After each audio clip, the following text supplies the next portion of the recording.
Assalamu alaikum students, how are you? I hope you are fine and safe at your home. I am your teacher, Ms. Aisha Ali. We are here for learning about SST and we are using here our book, that is Know Your World 5. As a student, you know very well we have covered our midterm syllabus. We are here for revising our syllabus. This is our lecture number 2 for SST class 5. And our topic is, and we have unit, that is unit number 3, and our topic is the great leaders of Pakistan, and your book page number is 43. You can use your book and its page number is 43, the great leaders of Pakistan. Yes students, what is this?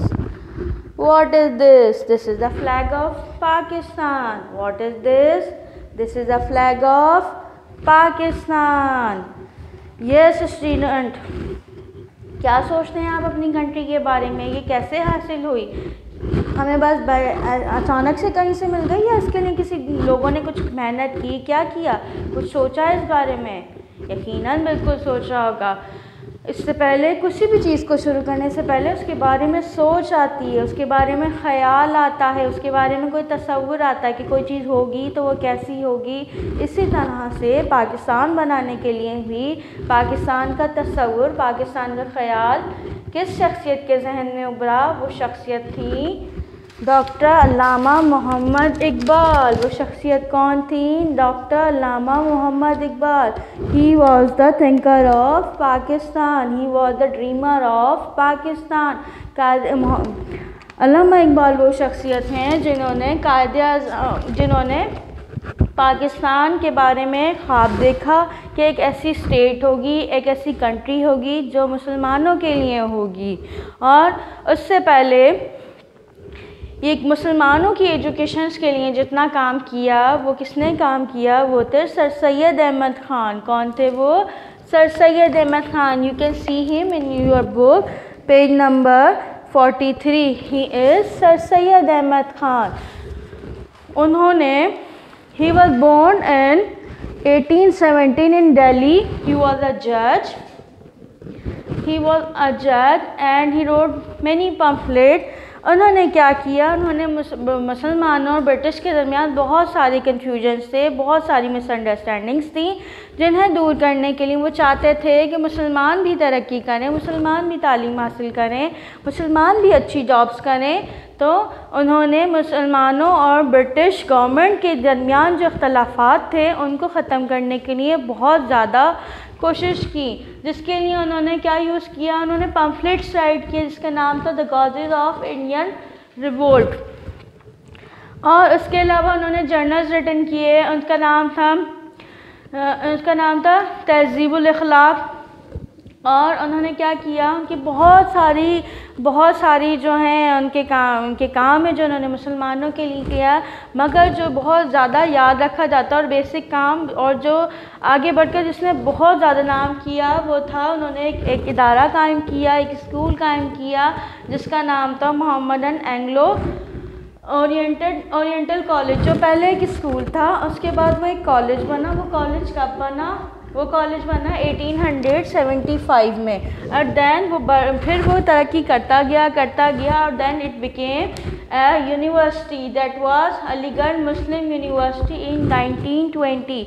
उनकी वफ़ात के बाद उसको university का दर्जा मिला। तकरीबन उनकी वफ़ात के 20 साल बाद, उनकी डेथ के 20 साल बाद जो है वो जो कॉलेज था उसे अलीगढ़ मुस्लिम यूनिवर्सिटी का मुकाम दिया गया।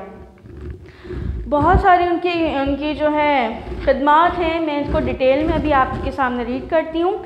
Indian Muslims were facing great hardship because the British blame them for the war of independence, but without any real evidence. As a result, Muslims were unable to occupy any of the senior posts in the government or the civil services, police, army and the legal system. Their future seemed black. At this point, the Muslim educator and reformer Sir Syed Ahmad Khan came forward. As I have mention कि मुसलमानों के लिए जो थी कोई भी अच्छी jobs नहीं थी, कोई भी अच्छी फैसिलिटीज़ नहीं थी। तो सर सैयद अहमद ख़ान उस टाइम पे एक ऐसी शख्सियत सामने आई जिन्होंने मुसलमानों को तरक्की का रास्ता दिखाया। क्या किया उन्होंने? Sir Syed Ahmad Khan was born, अच्छा उनके बारे में डिटेल अभी मैं बताती हूँ आपको। Sir Syed Ahmad Khan was born in Delhi in 1817. He was a judge. I have mentioned here he was a judge in the Indian court, and his family members had close contact with the Mughals. He worked hard to remove misunderstanding between the British and Muslim, as I have mentioned here and I have told you. He wrote an important pamphlet called The Causes of the Indian Revolt. It helped the British to understand the people they governed and their own errors and weaknesses. After their stance southern toward the Muslim, उनकी इस तरह की कोशिशों के बाद तो जो British government थी उनका रवैया मुसलमानों से थोड़ा सा मामूली सा, बिल्कुल मामूली सा चेंज होना शुरू हुआ। उन्होंने मुसलमानों की तरफ तवज्जो करना शुरू की। In recognition of his services, Sir Syed Ahmad Khan was given a title of Sir by the British, and he came to be known as Sir Syed. As I mentioned here कि British ने उनकी खदमात के उनका सिला कही है, उनकी मेहनत का सिला कही है, उसके बदले में उन्हें सर का टाइटल दिया। उनका नाम था सैयद अहमद ख़ान, लेकिन उनको सर सैयद अहमद ख़ान इसलिए कहते हैं कि बिकॉज ब्रिटिश गवर्नमेंट उन्हें ये टाइटल दिया था। Sir Syed Ahmad Khan realized that one reason for the backwardness and Muslims was their lack of education. To remedy this he first set a modern school in Aligarh. He later founded the Mohammedan Anglo-Oriental College in Aligarh. He later college in 1875, which developed into the famous Aligarh Muslim University in 1920.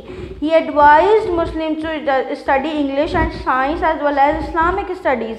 He published the journal Tahzib al-Akhlaq, social reformer, to spread awareness and knowledge on modern subjects and promote reforms in Muslim society. As I mentioned here and I told you कि उन्होंने क्या किया, सबसे पहले जो उनका basic था एक इदारा कायम किया, स्कूल कायम किया। उसके बाद वो इदारा बढ़ता गया तो उसने कॉलेज की दर्जा इख्तियार किया, and then it became the university after is that in 1920.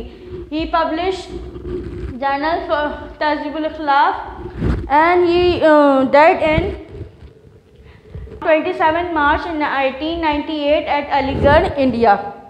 He was the great leader of Muslims. Now, the second and the most important personality for us, he is Quaid-e-Azam Muhammad Ali Jinnah. He is Quaid-e-Azam Muhammad Ali Jinnah Rahmatullah alayhi. He is the founder of Pakistan. अल्लामा इकबाल ने जो ख्वाब देखा था उसकी ताबीर के लिए अमली तौर पे जो शख्सियत सामने आई वो थे Quaid-e-Azam Mohammad Ali Jinnah.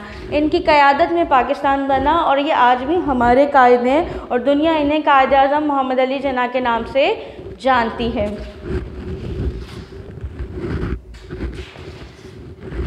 He was born on 25th December. It is the month of December. It is the birthday month of Quaid-e-Azam Muhammad Ali Jinnah in 1876 in Karachi. His father was Jinnah Pooja and his mother name was Mitti Bai. अच्छा, उसके बाद क्या किया? क़ायद-ए-आज़म बचपन से ही बहुत ज़हीन थे। उन्हें इस तरह के जो बच्चे गेम खेलते हैं ना, जो गली में गंदे मट्टी वाले गेम होते बच्चों, उन्हें बिल्कुल ये पसंद नहीं था। एक बार वो कहीं से गुजर रहे थे, बच्चे कंचे खेल रहे थे तो उन्होंने उन्हें मना किया कि आप क्रिकेट खेलें, उन्हें गंदे वाले गेम बिल्कुल अच्छे नहीं लगते। तो स्टूडेंट्स, आपको भी चाहिए आप गेम खेलें और अच्छे गेम, हेल्दी गेम खेलें जो आपकी सेहत के लिए भी अच्छे हों। उस क़ायद-ए-आज़म ने बेसिक जो स्टार्टिंग की उनकी एजुकेशन थी सिंध मदरसतुल इस्लाम कराची से हासिल की। उसके बाद वो हायर स्टडीज़ के लिए कहाँ चले गए थे? वो चले गए थे लंदन फॉर स्टडिंग लॉ। उन्होंने वो बैरिस्टर थे, उन्होंने लॉ की एजुकेशन हासिल की। ना अब हम उनको डिटेल से पढ़ते हैं। Quaid-e-Azam Muhammad Ali Jinnah was born on 25th December 1876 in Karachi to Jinnah Pooja and Mitti Bai. His father was a successful businessman of Karachi. After completing his schooling in Karachi, he went to London and studied law at Lincoln Inns at the age of 19. He was at 19 when he went to London for higher studies. He became India's youngest barrister. वो India के सबसे छोटी उम्र वाले barrister count किए जाते थे. On his return to India, he in 1896 वो कब रिटर्न हुए? इंडिया में उनकी लंदन से वापसी हुई थी 1896 में. उसके बाद he started his practice as a lawyer in Bombay, where he soon made a name for himself. और उसके कुछ ही अरसे में उन्होंने एक अच्छा नाम बना लिया जिससे लोग उनको जानते थे. He also became interested in politics and started working to bring an end to British rule in India. He joined the Indian National Congress in 1906. उन्हें पॉलिटिक्स बहुत पसंद थी, इसीलिए उन्होंने इंडियन नेशनल कांग्रेस को ज्वाइन किया. एट फर्स्ट सबसे पहले उन्होंने इंडियन मुस्लिम लीग को ज्वाइन नहीं किया था. ये मिसकंसेप्शन है बच्चों के दिमाग में कि ऐसा नहीं है. उन्होंने सबसे पहले इंडियन नेशनल कांग्रेस को ज्वाइन किया था इन 1906 में. Then he realized that Congress was working for the rights and interest of Hindus only. उन्होंने ये फील किया कि वो जमात जो है इंडियन नेशनल कांग्रेस जो है वो मुसलमानों के फेवर में काम नहीं करती. They work for only Hindus. He joined after some time. He joined All India Muslim League in 1913.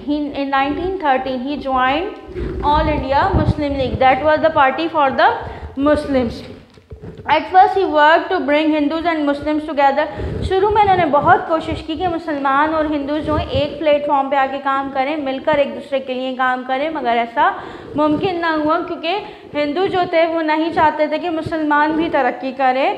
A leading Congress spokesman called him an ambassador of Hindu-Muslim unity. He became president of the Muslim League in 1916. He was the architect of Lucknow Pact between the Congress and the Muslim League, bringing them together on most issues. फिर भी कायद-ए-आज़म ने अपनी कोशिशों को जारी रखा कि मुसलमान और जो हिंदू वो एक प्लेटफॉर्म पे आए, मगर उसके लिए उन्होंने उनके दरमियान एक पैक्ट भी करवाया जिसका हम जानते हैं लखनऊ पैक्ट के नाम से. लेकिन उसके बाद भी ऐसा हुआ कुछ इश्यूज़ पर तो वो लोग एक साथ हो गए, लेकिन वो फिर भी एक साथ ना हो सके. उसके बाद भी हिंदू फिर भी चाहते थे कि हम सिर्फ अपने लिए तरक्की करें और मुसलमान उस तरक्की के अंदर शामिल ना हो. मुसलमान भी ऐसे ही थे, कुछ उनके लिए भी ऐसी ही प्रॉब्लम्स थी, उनके लिए भी ऐसे ही मसाइल थे. But it soon became clear to him that the difference between Muslims and Hindus were vast. Gaining independence from the British, he believed, would not benefit Muslims as British Persians would be replaced with Hindus Persians. वो समझ चुके थे, वो ये जानते थे कि अगर यहाँ से ब्रिटिश चले जाएंगे तो यहाँ पे दोबारा से रूल कौन करेगा, वो इंडिया जो हिंदू हैं वो रूल करने लग जाएंगे और मुसलमानों को फिर भी गुलामी का सामना करना पड़ेगा. तो इसके लिए उन्होंने क्या किया, therefore on 23rd March 1940 at a Muslim League session held at Minto Park. Yes, this one is Minar-e-Pakistan. This is called now Minar-e-Pakistan. At that time it was called Minto Park. यहाँ एक session हुआ 23rd मार्च को जिसमें Pakistan resolution जो है मंजूर किया गया, जिसमें डिमांड की गई कि पाकिस्तान को जो है एक अलग स्टेट की एक स्टेट होनी चाहिए जो मुसलमानों के लिए हो, जहाँ वो फ्रीडम से रह सकें.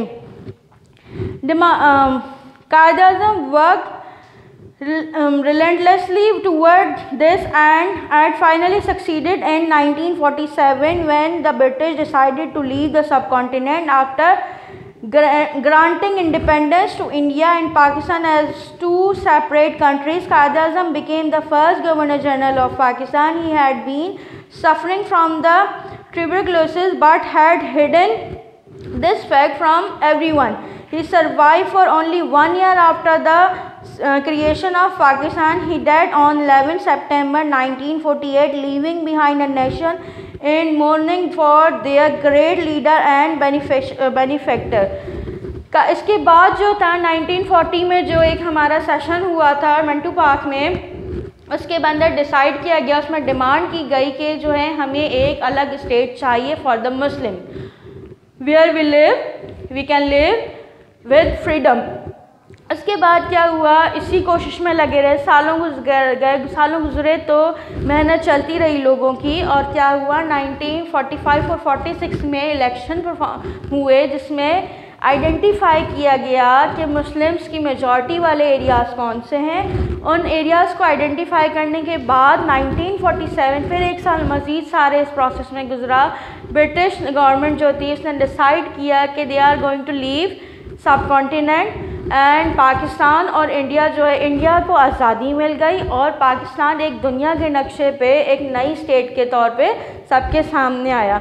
बट अनफॉर्चुनेटली कायद-ए-आज़म मोहम्मद अली जिन्ना बहुत बीमार थे, उन्हें टीबी का मर्ज़ था, मगर उन्होंने कि सारी तकलीफ़ सिर्फ़ हमारे लिए, सिर्फ़ हम मुसलमानों के लिए कि हमें एक स्टेट ऐसी मिल जाए जहाँ हम फ्रीडम से रहें और दूसरे जो लोग यहाँ रहते हैं वो भी फ्रीडम से रहें, उन्हें किसी किस्म की तकलीफ़ का सामना ना हो, वो भी अच्छी जॉब कर सकें, वो भी फैसिलिटीज़ के साथ रह सकें। इसके लिए एक अलग स्टेट हमें कायद-ए-आज़म ने इतनी मेहनत अपनी लीडरशिप में, उनके साथ और बहुत सारे लोग हैं, फिर मैं इनके बारे में आपको भी बताती हूँ। तो कायद-ए-आज़म अनफॉर्चुनेटली हमारे साथ नहीं रह सकते। The great leader was dead in 1948 on 11 September and he is buried in Karachi. His tomb is in Karachi. अल्लाह ताला उनके जो दर्जात मज़ीद बुलंद करे। और उसके अलावा उनके बहुत सारे साथी थे जिनके नाम मैं आपको भी बताती हूँ। You can see on your book page number 45. There is Maulana Mohammad Ali Johar. He was the most they were two brothers of Muhammad Ali Jauhar and Maulana Shaukat Ali Jauhar. They were the son of B. Amma. And here is Fatima Jinnah. She was the lady. She is called Madra Millat of Pakistan. She was the sister of Pakistan. And next one is Rana Liaquat Ali Khan. Pioneer in Pakistan movement work. Alongside Quaid-e-Azam, he was the first Prime Minister of Pakistan. जो लियाकत अली ख़ान हैं वो पाकिस्तान के first prime minister भी रह चुके हैं। राना लियाकत अली ख़ान, बेगम लियाकत अली ख़ान, ये बेगम लियाकत अली ख़ान भी कहलाती हैं, इनकी मिसेस थी। ये सिंध की पहली गवर्नर ख़ातून थी, फर्स्ट गवर्नर ऑफ सिंध थी। दैन हमारे पास चौधरी रहमत अली हैं। चौधरी रहमत अली ने पाकिस्तान का नेम, चौधरी रहमत अली ने सजेस्ट किया उनका नेम इन 1933। बी अम्मा की भी इसमें एक तस्वीर है जो मैंने आपको बताया है। ये जो मौलाना मोहम्मद अली जौहर और मौलाना शौकत अली जौहर की वालदा थी, उन्होंने भी अपने बेटों को, ये कई बार जेल गए, पाकिस्तान मूवमेंट के लिए इन्होंने बहुत काम किया।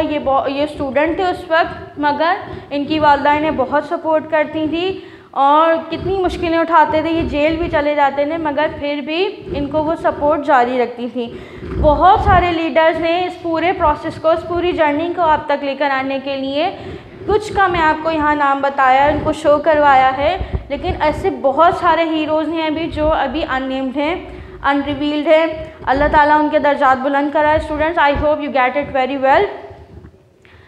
सो बाय फॉर नाउ, अल्लाह हाफिज़।